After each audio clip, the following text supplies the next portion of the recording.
Iran పై మిస్సైళ్ల వర్షం కురిపించాయి. Counter గా Iran కూడా ఇజ్రాయెల్ పై దాడులు ప్రారంభించింది. 70 ఖండాంతర క్షిపణులను ఇరాన్ ప్రయోగించింది.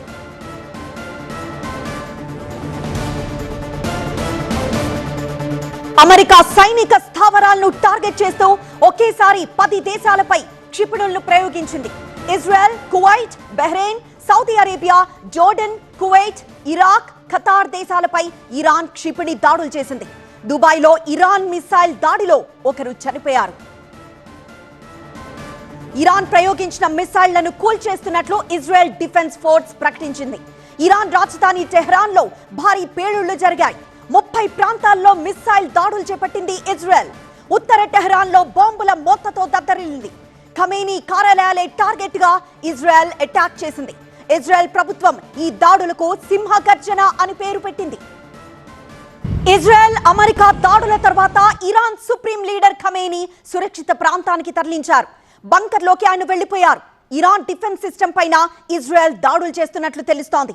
డిఫెన్స్ సిస్టమ్ కు భారీ నష్టం వాటిల్లినట్లు ఇరాన్ అధికారులు వెల్లడించారు. ఇరాన్ కు పదే హెచ్చరికలు జారీ చేస్తూ వచ్చాయి అమెరికా, ఇజ్రాయెల్ దేశాలు.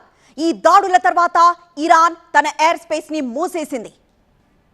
ఇరాన్ అణ్వాయుధాలను అంతం చేసే వరకు దాడులు కొనసాగుతాయని అమెరికా అధ్యక్షుడు ట్రంప్ ప్రకటించారు.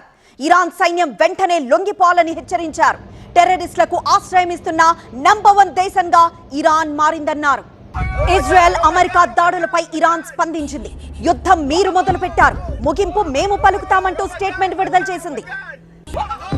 ఇరాన్ పై దాడుల తర్వాత ఇజ్రాయెల్ అప్రమత్తమైంది. స్టేట్ ఆఫ్ ఎమర్జెన్సీని ప్రకటించింది.